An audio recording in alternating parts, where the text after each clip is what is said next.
fait grandement parler d'elle, expression qui signifie susciter beaucoup de commentaires, attirer l'attention publique, réclamer un référendum, demander officiellement qu'un vote populaire soit organisé sur un sujet. Millions de signataires. Manière de mettre en valeur l'ampleur du soutien, ici les personnes qui ont signé la pétition. Mettre en doute la fiabilité. Exprimer des doutes sur la crédibilité ou l'authenticité d'une chose.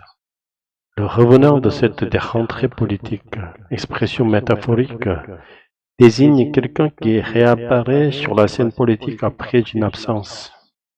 Une initiative largement relayée, une action ou proposition reprise et diffusée par de nombreux médias.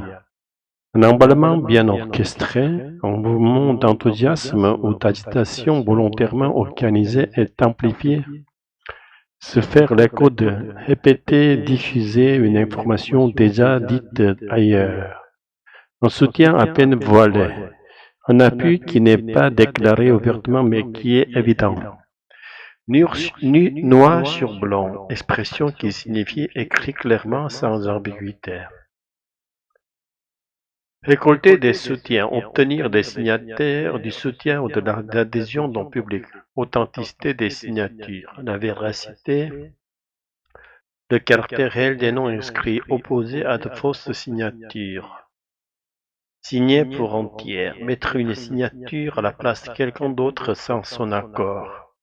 Trouver un écho dans l'opinion, rencontrer une résonance, être en accord avec les préoccupations ou les idées d'une partie de la population, un site plus sécurisé, une plateforme protégée contre la fraude, où les inscriptions ou signatures sont vérifiées.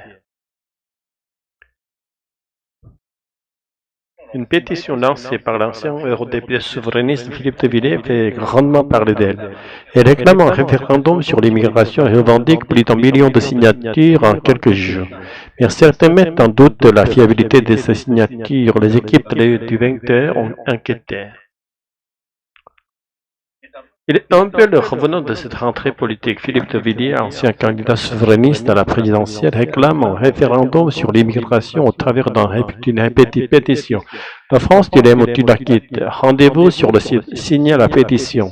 Je compte sur vous, avait appelé dans le journal du dimanche JDD, courant en septembre l'ancien homme politique. Une initiative largement relayée par les médias du groupe Bolloré. L'œil du 20h vous raconte les coulisses d'un emballement bien orchestré. Depuis 10 jours, sur CNews, des chroniqueurs se font régulièrement l'écho de cette pétition, soulignant que Philippe de Villiers aurait mobilisé seul les signataires. Tout seul? Pas vraiment. Sur le site de la pétition, nous avons comptabilisé les signatures en temps réel. Des pics d'affluence apparaissent ce mercredi matin entre 8h30 et 10h30, puis à la mi-journée. Au même moment, les chroniqueurs de CNews évoquent la pétition. Sur la radio Europe 1, autre média propriété de Vincent Bolloré, les journalistes donnent carrément la marche à suivre pour trouver facilement la pétition en ligne. Ce soutien à peine voilé laisse certains journalistes de la station désabusés. On voit bien que derrière il y a la volonté de faire la promo de Villiers.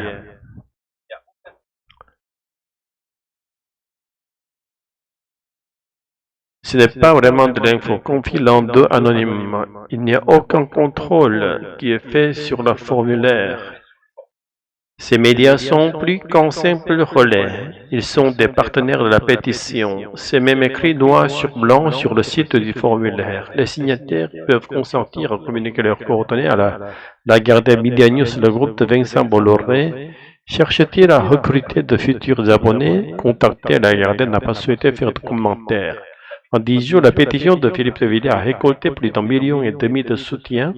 Des experts en cybersécurité s'interrogent sur l'authenticité des signatures. Je vais ici rentrer un faux nom et je vais même aller plus loin parce que je vais utiliser un nom, un prénom, une adresse email ainsi qu'un code postal qui n'existe pas du tout. C'est-à-dire que je vais signer Azerty. Le site m'indique que j'ai signé la pétition. Il n'y a aucun contrôle qui est fait sur le formulaire. On peut mettre ce qu'on veut. On peut signer pour entier, mais on peut également signer pour quelqu'un qui n'existe pas. Il suffit pour cela de rafraîchir la page une fois qu'on a déjà signé.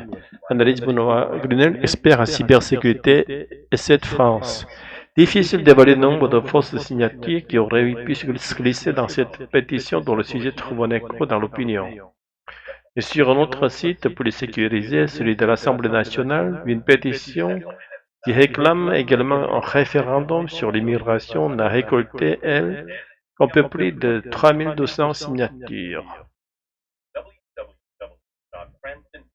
J'ai lu un article sur la pétition de Villiers, il y avait plein d'expressions intéressantes, par exemple faire grandement parler d'elle. Oui, ça veut dire attirer l'attention comme quand une vidéo devient une vraie virale sur TikTok, elle fait grandement parler d'elle. Exactement, et lui, il réclame un référendum. C'est comme demander aux Français de voter directement sur une question, un peu comme le Brexit en Grande-Bretagne. Il y a eu 1 million de signataires. Ça montre l'ampleur de soutien, et attention, ce chiffre peut être gonflé. C'est vrai, certains mettent en doute la fiabilité de ces signatures. Oui, comme quand on doute qu'un sondage soit représentatif. L'article dit aussi qu'il est le revenant de la rentrée politique. Une image sympa, ça veut dire qu'il revient sur le devant de la scène comme une star oubliée qui refait surface. Son initiative a été largement relayée.